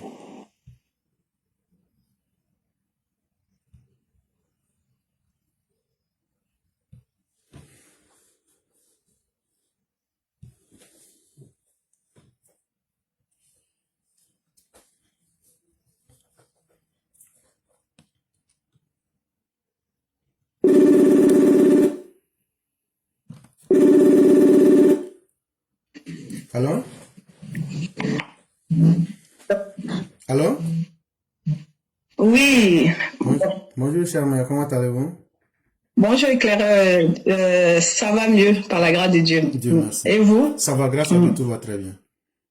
D'accord, Okay. merci. Donc, on va vous laisser vos 5 minutes. Ok, merci beaucoup éclaireur. Bon, merci, bonsoir à tout le monde et bonjour, j'espère que vous allez bien. Lorsque je vois la démonstration de force que les États-Unis ont à faire au Venezuela, voilà, ça nous montre que si lorsque on est en face de soir une personne qui a une personne faible qui se permet d'aller provoquer un pays fort et puis aller mettre le sable dans la tchéquée des pays forts, voilà, il doit s'attendre à ce que on lui montre sa place. C'est ce qui est arrivé à ce monsieur Maduro de Venezuela. Maintenant, ça doit, nous les Ivoiriens, nous permettre aussi de savoir que lorsqu'on a dans nos frontières des pays comme le Burkina, Mali et les autres pays qui se permettent, étant même des pays faibles, des pays pauvres, des pays misérables, des pays qui sont en manque d'évolution, qui se permettent de venir provoquer à chaque fois les Ivoiriens, qui viennent même souvent à venir assassiner les Ivoiriens dans les pays. Je pense qu'il est plus que temps, souvent, de leur montrer notre force en les marchant un peu sur les pieds pour leur faire comprendre que le fait que nous les laissons vadrouiller, fanfaronner, ce n'est pas la peur. Nous avons les moyens qu'il faut pour les tenir au respect et que nous pouvons faire aussi comme les États-Unis s'il le faut. Donc cela leur permettra de rester tranquille et de la fermer un peu. Ça sera très bien. Voilà. Donc oui, nous étions dans le rapport du plus fort avec M. Laurent Gbagbo, lorsque il empêchait une partie des Ivoiriens de s'habiller, les gens du Nord de s'exprimer, les gens du Nord de circuler librement dans leur propre pays. Franchement, il a fallu un homme comme le président Ouattara, un homme de vision, un homme de caractère, un homme qui est déterminé, qui va toujours au bout de ce qu'il veut faire, sans bruit, sans fanfaronnade. Donc, franchement, on dit que nous venons de loin. Maintenant, en ce qui concerne la France, voilà. Bon, malheureusement, notre gouvernant de maintenant, bon, on peut pas. Voilà, vous avez tout dire par rapport à ça, mais on a connu Nicolas Sarkozy qui était un homme de caractère. Et ce n'est pas Laurent Gbagbo qui va dire le contraire. Il a montré sa force de frappe à Laurent Gbagbo. Et jusqu'à demain, jusqu'à après-demain, Laurent Gbagbo se souviendra de la force de frappe et du caractère de ce monsieur-là. Et c'est ce caractère-là que nous souhaitons que le président Ouattara prenne aussi pour que certaines personnes puissent le respecter, puissent savoir qu'il n'a pas peur. C'est juste qu'il le voit tellement petit que voilà, il ne perd pas son temps avec eux. Merci beaucoup. Je m'arrête là. Merci beaucoup, chère mère. Merci encore de ce que vous venez de dire. Et tout est tellement vrai qu'en réalité, ces pays qui sont le Mali et le Burkina, à un certain moment, il va falloir qu'on leur dise que ça suffit. On va leur montrer la voie. Mais tout sera une question de méthode et de temps. Mais ce sont des gouvernements qui vont s'effondrer d'eux-mêmes. Et ça sera encore plus durable. En fait, ces gens-là, on leur a donné plusieurs chances. Quand Mamadou Aya Sanogo prend le pouvoir, en cette époque-là, en 2012, Alassane Ouattara était le président de la CEDEAO. Ils mettent tout en œuvre pour décourager les coups d'État, pour ramener l'ordre au Mali et repousser les djihadistes. Tout marche bien. Et il essaie d'être quelqu'un qui décourage les coups d'État. Mais qu'est-ce que cette image-là provoque? Les gens, les ignorants disent non, il est contre nous. Il n'y a pas de problème. Et ils continuent de faire les coups d'État comme bon leur semble. Et si on tente de leur faire comprendre qu'ils sont dans le mauvais choix, vous les voyez sortir pour crier partout, vous êtes contre nous, c'est comme ça. Il n'y a pas de problème, tout marche. Mais aujourd'hui, là, de vous à moi, si vous allez demander à ces peuples-là, avec ce qu'ils ont vécu de l'époque Assimi, avec ce que Ibrahim Kaka leur a montré et avec ce que Tiani est en train de leur montrer aujourd'hui, eux-mêmes, ils souhaitent. Parce que moi, je suis des plateformes de ces zones-là. Et je participe même là souvent. Mais ils nous disent aujourd'hui, la majorité des uns et des autres disent pourquoi la CEDEAO ne veut pas intervenir dans leur pays. Chère mère, est-ce que vous pouvez croire à ça? La majorité disent aujourd'hui que eux là, ils souhaitent même que la CEDEAO, eux-mêmes ils accusent la CEDEAO de perdre du temps. Pourquoi la CEDEAO n'intervient pas dans leur pays? Ça veut dire quoi? Ça veut dire que la conséquence de leur acte a servi de leçon. Mais ça là, leur régime là va s'effondrer eux-mêmes là. Ils vont revenir, personne ne va leur dire. Parce que tout ce qu'ils ont entrepris là, ça ne va pas marcher. L'AES ne va pas marcher. Le coup d'État, tu ne peux pas faire coup d'État et puis rester au pouvoir. Et c'est pourquoi chaque jour même ils ont peur. Parce qu'ils ont choisi le mauvais chemin. Mais quand tu te fondes sur toi-même là, c'est ça qui fait encore plus mal. Et c'est à cela que ces gens-là vont. Donnons-nous du temps, observons les événements, et vous verrez que eux-mêmes ayant créé leur propre chute, ça va encore faire plus mal. Et continuons d'être résilients, continuons de protéger notre pays, comme vous l'avez dit, et que Dieu nous permette d'aller plus loin. Vraiment, merci beaucoup, et merci infiniment. Merci beaucoup, et allez les éléphants. Ça va, moi je parle pas de ça. Oh. Après là, mon travail là, je regarde même pas même là. Dieu merci, je serai au travail, donc... Mais on regarde ça. Non, mais on va gagner. Non, mais on va gagner. On va gagner. Ça là, seulement, on va gagner. On va gagner. On va gagner. Ok. Que Dieu aide les éléphants. Merci beaucoup, cher. Au revoir. Merci infiniment.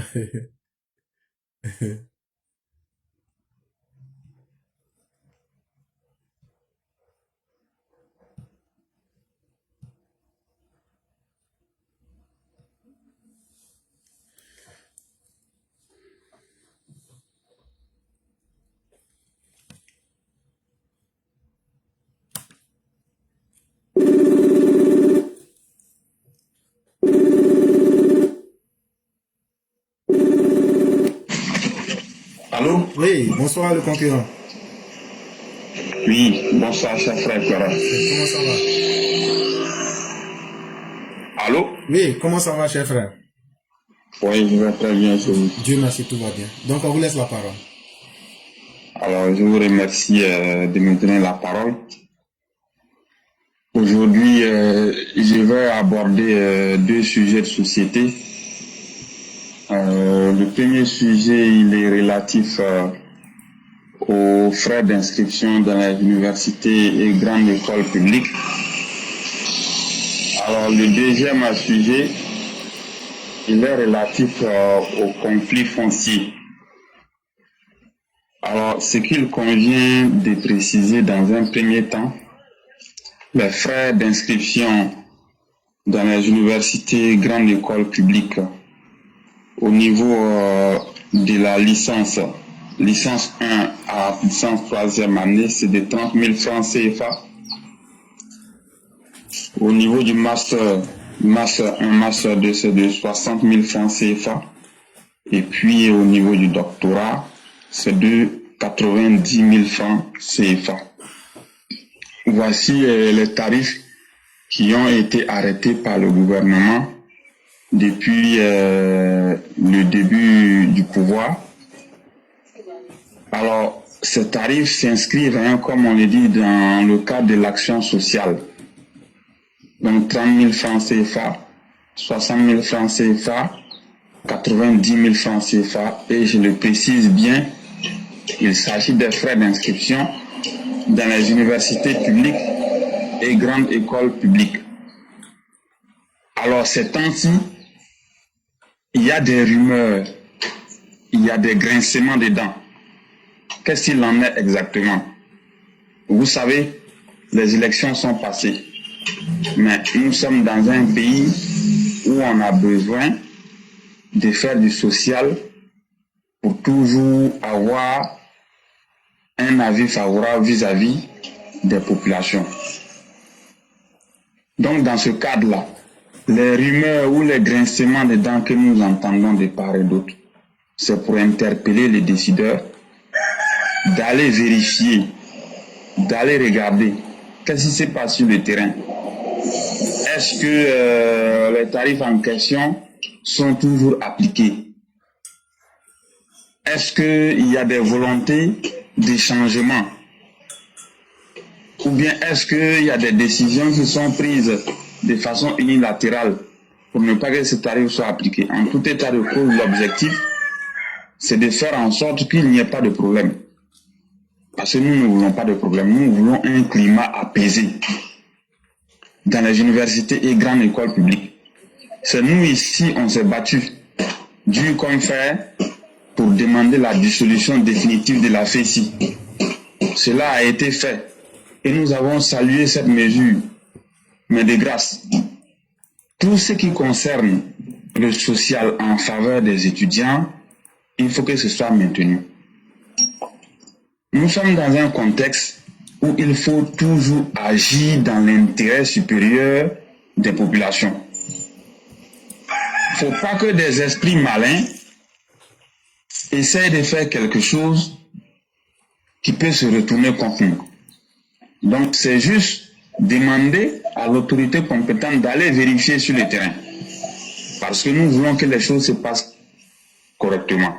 S'il reste vrai qu'il n'y a plus de syndicats, mais on ne peut pas aussi accepter que les mesures sociales prises en faveur des étudiants soient bafouées. Ça aussi, on ne peut pas accepter. Voici le premier sujet. Le deuxième sujet, concernant le conflit foncier.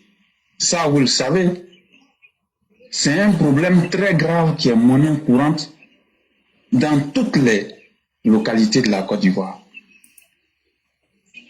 Et je vous assure, si on met à la place publique tous les conflits fonciers de la Côte d'Ivoire, je vous assure que si vous voyez de vos propres yeux la nature de ces problèmes-là, vous allez fuir. La réalité est celle-là.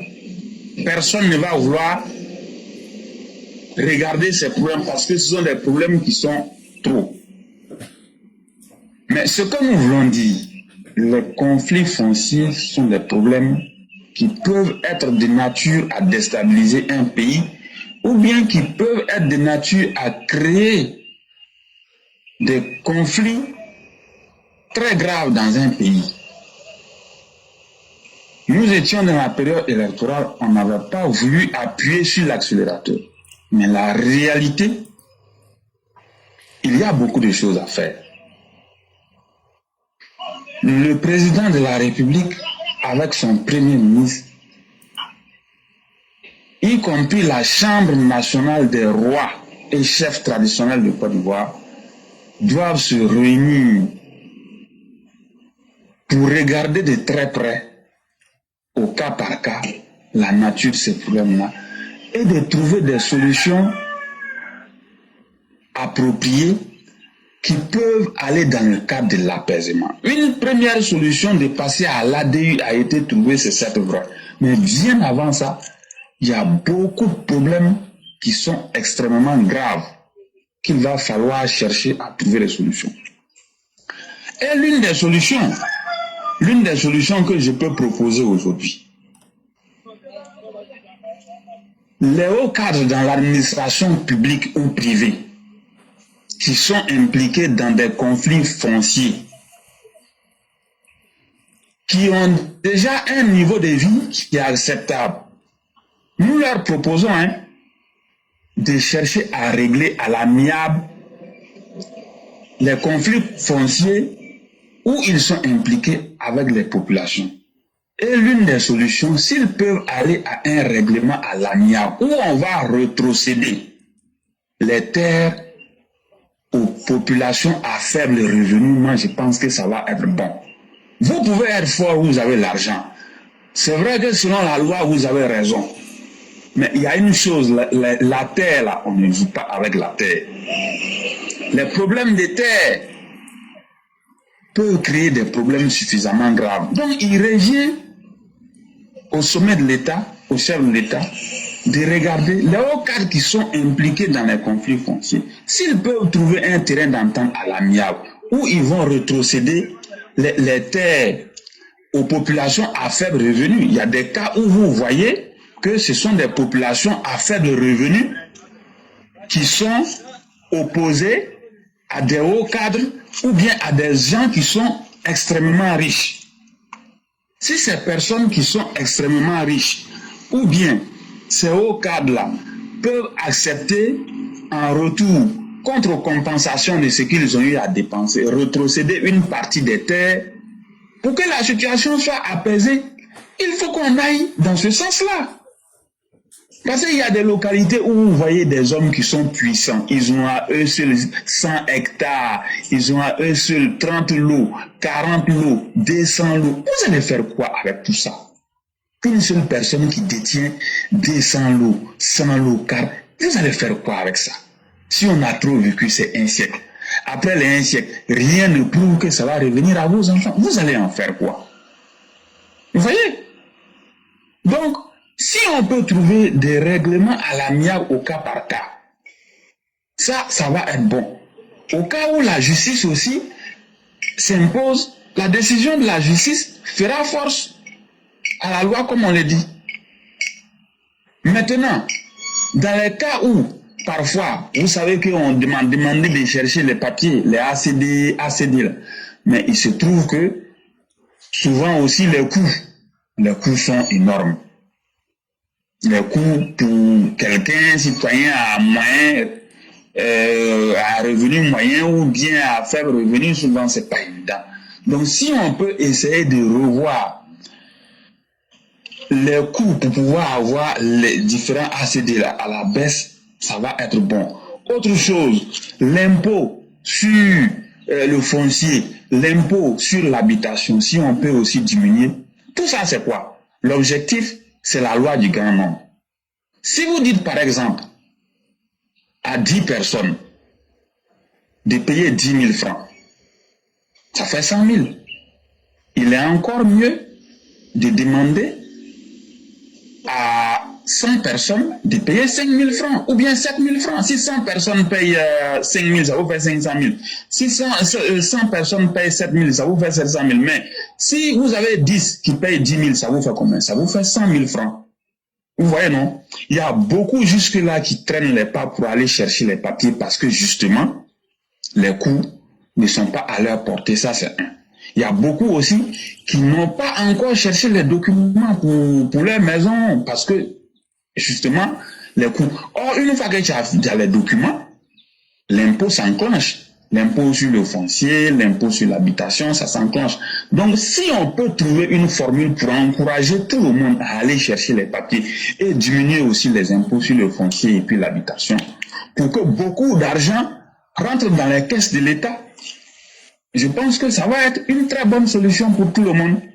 Et l'État même peut plus gagner dans cette histoire. Donc voici ce que je voudrais dire. Je vous remercie. Merci beaucoup les concurrents. Merci infiniment de tout ce que vous dites, avec surtout des preuves et la volonté même de trouver des solutions. Et effectivement, le problème des terres, il faut s'inspirer des expériences des pays comme l'Afrique du Sud ou bien même du Zimbabwe. Et surtout avoir une volonté de vouloir bien faire. Parce que une chose est de copier, mais une chose est de bien faire et de bien suivre. Sinon aujourd'hui, le problème des terres, qu'on le veuille ou pas, c'est une bombe à retardement que nous sommes en train de laisser aux générations à venir. Surtout quand vous allez vers l'ouest de la Côte d'Ivoire, où des gens disent avoir payé des terres, mais n'ont pas les preuves. Ça provoque beaucoup de conflits. Et en même temps, sans stigmatiser forcément le temps de Laurent Gbagbo, mais on a vu des vidéos où les gens disent que les cadres du FPI-PPACI, à leur époque, vu la grande pauvreté des parents, ils ont pris des terres en donnant des sommes forfaitaires aux parents. Aujourd'hui, ces frustrations-là sont là aujourd'hui. Les gens ne vivent que de l'agriculture, mais non plus leurs terres. Ils font comment? Et ça va continuer à provoquer des conflits. Et au fur et à mesure, ces conflits ne se feront que persistants. D'abord, les conflits avec les étrangers qui ont acquis des terres chez nous. Des conflits entre nous-mêmes. Et ça serait une bombe à retardement. Et comme on l'avait dit dans notre programme de gouvernement, de campagne, on crée des mécanismes par région pour régler les problèmes. Effectivement, vous faites bien de le rappeler. Dans chaque région, en fonction des différents problèmes, est-ce que c'est pas mieux d'engager ces mécanismes-là dès maintenant pour essayer de régler le maximum? Mais moi, où là, je suis encore le plus, je me focalise le plus, c'est les étrangers qui ont des terres en Côte d'Ivoire, là. Surtout les zones agricoles, là. On n'a qu'à essayer de trouver une mesure. Parce qu'au Burkina, un Ivoirien ne peut même pas posséder un lopin de terre pour habiter. Est-ce qu'on doit nous demander d'être intelligent pour comprendre que le Burkinabé aussi ne peut pas posséder des terres en Côte d'Ivoire? Ce n'est que l'ordre naturel des choses. C'est vrai qu'ils ont payé ces terres ou bien il y a eu des accords, mais à la fin, là, la terre là, demeure en Côte d'Ivoire. On ne peut pas leur offrir plus que ce qu'eux ne peuvent nous offrir chez eux. La réciprocité veut que on règle ce cas-là pour leur dire c'est vrai, on va négocier avec vous. En tant que gouvernement, la terre et la population sont sous notre contrôle. Mais voilà notre nouvelle manière de voir les choses. On ne veut plus que les étrangers aient des terres. On peut vous louer ces terres-là. Mais pour enlever les conflits, pour dire j'étais là, non. Non, on peut vous louer. Mais ces histoires de dire j'ai payé, c'est pour moi, ça ne fera que provoquer des conflits. Si nous ne cherchons pas à les régler maintenant, on est en train de différer quelque chose qui va très mal se passer un jour. Et pour terminer, ce que vous aviez dit de la FESI, de l'université, nous nous attendions effectivement à ce débordement. Il y a des chefs d'établissement aujourd'hui qui se prennent pour des demi-dieux, qui vivent dans une attitude de toute puissance. On fait ce qu'on veut. Et on s'en fout même de ce que le gouvernement dit. Ils font ce qu'ils veulent. Mais comme je le dis, chers frères, ceux qui sont victimes eux-mêmes là, si eux-mêmes ne sortent pas pour venir nous montrer des preuves, qu'est-ce que nous pouvons faire? Vraiment, moi, j'en suis arrivé pour le problème des Ivoiriens. Même si moi, je vois quelqu'un, tu as ton cerveau et tes intestins en mer là. Si tu ne te plains pas là, moi, je ne vais pas te demander. Donc là, ceux qui sentent qu'ils sont victimes de quoi que ce soit là, quand c'est pour aller parler des conneries sur TikTok, quand c'est pour aller parler de ce qui n'est pas utile dans leur vie, ils sont les premiers. Quand c'est pour parler de tel chanteur est fort, tel chanteur n'est pas fort, ou bien quand c'est pour parler de tout ce qui est inutile, ils sont forts dans ça. Mais quand c'est pour parler de leur propre vie, de ce qu'ils vivent et de leurs inquiétudes, comment vous pouvez comprendre que des intellectuels, ou même des apprenants, des élèves, des étudiants, soient incapables de pouvoir trouver des idées pour se faire entendre? Mais j'ai été là-bas, voilà ce que le gouvernement a dit. Pour le doctorat, c'est 90 000. Mais quand je suis allé dans tel établissement, vous n'êtes pas obligé de donner votre nom, mais vous mettez les preuves à l'appui. Nous, on a les preuves, on supprime les noms là. On fait remonter le dossier, c'est tout.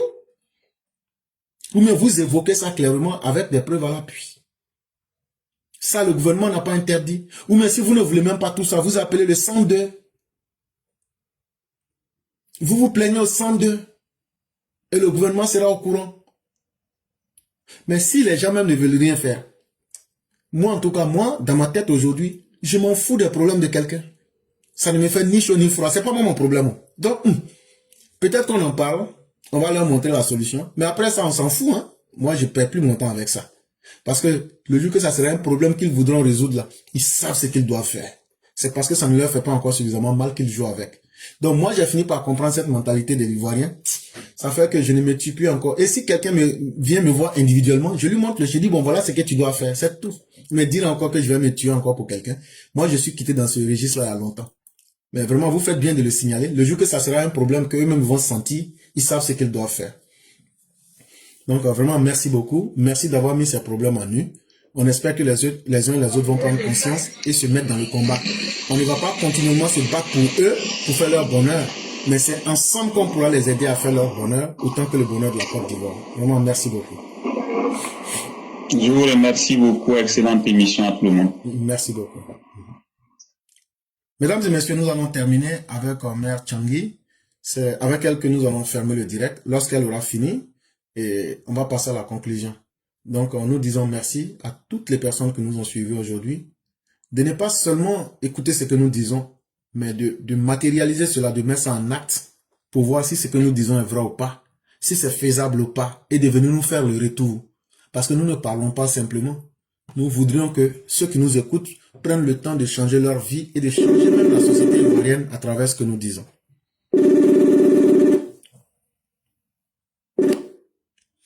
Alors? Bonjour mon professeur 5 étoiles. Bonjour cher mère, comment allez-vous? Alhamdulillah. Dieu merci. Ton côté? Ça va, grâce à Dieu, tout va très bien. Et la famille? Alhamdulillah, la famille va bien. Dieu merci. Que Dieu nous protège tous. Amin ya Rabbi. Okay. Donc on va vous laisser la parole. Ok, merci professeur. Facebook, on peut être contre Sali Koné comme ça. Allez, on m'a bloqué un commentaire, je peux commenter aucun post. Mais vous n'êtes pas gentil. Dès que ce soir, je vais créer mon compte vraiment Maman Changi. Oui. On peut faire ça. Oh non, le sujet d'aujourd'hui était tellement intéressant, je commence à partir, on me dit impossible, je dis, je continuer jusqu'à la fin pour voir ça va prendre. Jusqu'à la fin, rien, mais c'est pas grave. Dieu au contrôle. Professeur, moi je suis advenu à quelque chose, je dis, c'est la diaspora qui pourra envoyer un changement en Côte d'Ivoire. Quand je regarde l'insalubrité, quand je regarde la corruption, c'est des choses qui ne vont jamais cesser si la diaspora, elle ne part pas exercer pour le pays. Regardez notre papa Ado. Pourquoi notre papa Ado réussit a réussi ses différents mandats? C'est parce que papa Ado il a la mentalité occidentale. Quel que soit ce que les gens font à côté, lui, il sait qu'il est là pour le travail. Quelqu'un qui n'a pas fait de l'aventure, moi je trouve que ces gens-là, ils ne peuvent pas changer de mentalité. Les gens qui ont fait 20 ans, 30 ans, vous les retraités de l'aventure, là, qui avaient fait 40 ans, 30 ans, là, commencez à aller aider le pays. Cherchez à rentrer au pays pour aller aider le pays. Parce que quand tu regardes là, cette histoire de corruption, cette histoire d'insalubrité, cette histoire de ça, les machins, ça, la machin là, tant que la diaspora, c'est-à-dire les retraités de la diaspora, les 25 ans d'aventure, 30 ans d'aventure, 40 ans d'aventure, ne vont pas rentrer pour aller servir le pays là. On ne va jamais changer. Parce que les mentalités restent toujours les mêmes. Quand quelqu'un vient, on le met dans une structure, la première des choses que la personne fait, c'est d'empocher. Personne n'est prêt à faire le travail qu'il faut. Vous voyez? Donc il faut que la diaspora, je sais que nous tous, tout ce que Dieu a permis de quitter la Côte d'Ivoire pour aller en diaspora, c'est pour que vous venez servir votre pays. C'est pour qu'un jour vous venez servir le pays.